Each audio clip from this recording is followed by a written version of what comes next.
ઈડરના સદાતપુરા ફાટક પર બનાવવામાં આવશે અંડરપાસ। રેલવે વિભાગ દ્વારા કરવામાં આવી 8.70 કરોડની ગ્રાન્ટ મંજૂર। રાજ્યના સાબરકાંઠા અરવલ્લી જિલ્લા સાંસદ શોભના બારિયા દ્વારા લોકસભાની અંદર આ બંને જિલ્લાઓની સમસ્યાઓને લઈ રજૂઆત કરતા તેને કેન્દ્રીય સરકાર દ્વારા રજૂઆતને ધ્યાનમાં લઈને સરકાર દ્વારા ગ્રાન્ટ સાથે અનેક રજૂઆતોનો નિકાલ કરવામાં આવ્યો છે। પ્રાપ્ત માહિતી મુજબ સાબરકાંઠા જિલ્લાના સદાતપુરાથી ઈડર તરફ આવવાના રોડ પર આવતો રેલવે અંડરપાસ બનાવવા માટે સાંસદ શોભના બારિયા દ્વારા કેન્દ્રીય રેલવે મંત્રાલયને રજૂઆત કરવામાં આવતા રજૂઆતને ધ્યાનમાં લઈને સરકાર દ્વારા 8.70 કરોડની ગ્રાન્ટમાં અંડરપાસ બનાવવા માટે મંજૂર કરવામાં આવ્યા હતા।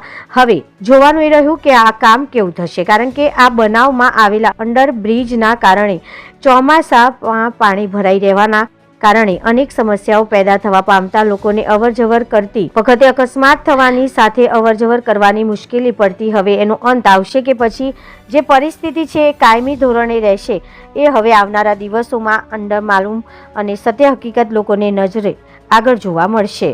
રિપોર્ટર જનક જાદવ, BN ન્યૂઝ ગુજરાતી, સાબરકાંઠા।